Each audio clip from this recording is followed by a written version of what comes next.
La reine de la météo, Evelyne Delia était présente sur le plateau de Quelle époque? Ce samedi 25 février sur France 2. Reconnue en tant qu'experte, cette dernière était conviée dans l'émission afin d'aborder la question du dérèglement climatique. Point sur lequel deux invités ont pris la parole. Ça fait 20 ans que j'ai la chance d'avoir une maison de campagne et ça fait 20 ans que je vois les différences l'hiver. Il n'y a plus de gel, plus de neige et là j'ai l'impression que c'est en 5 ans que ça a basculé. Ça va vite, a d'abord remarqué Christophe de Chavannes. Yann Moix de son côté, montré plus rassurant, on peut être optimiste sur un point. C'est qu'on ne peut pas imaginer les progrès technologiques qui vont avoir lieu dans les 50 ans qui viennent. La couche d'ozone s'est réparée et si on regarde l'état de la science il y a 100 ans, on voit bien que l'homme est capable de s'adapter, d'inventer, a-t-il tranché. Un moment optimiste qu'Evelyne Delia a aussitôt écourté en rappelant de bien tristes statistiques, il faut savoir que le CO2 reste quand même 100 ans dans l'atmosphère.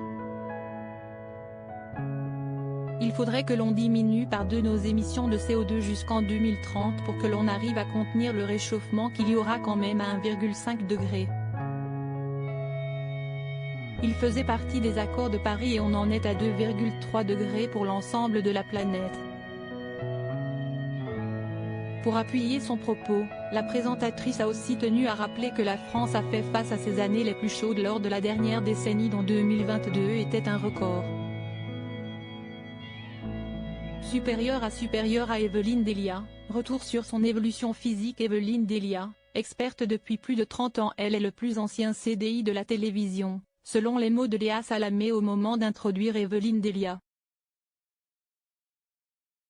Depuis 31 ans, cette dernière présente la météo sur TF1 et a petit à petit bâti une réputation de spécialiste de la question climatique. Engagée à laisser une planète en bon état en héritage à ses enfants, la directrice du service météo de la une âgée de 74 ans a publié en 2007 « C'est bon pour la planète », un guide dans lequel elle prodigue des conseils pour prendre soin de la Terre. Mais ce n'est pas tout. Afin de faire prendre conscience de l'aspect urgent que représente le climat, TF1 avait diffusé en 2014 une projection de ce que seraient les températures en 2050. Cependant, face à l'accélération du réchauffement climatique, la chaîne avait dû réitérer l'expérience en 2022. Résultat, le Nord-Ouest affichait un thermomètre à 36 degrés en été alors qu'il avait été annoncé 8 ans plus tôt. À 26 degrés Celsius. Article écrit en collaboration avec 6 médias. Crédit photo, capture Quelle époque? /France 2.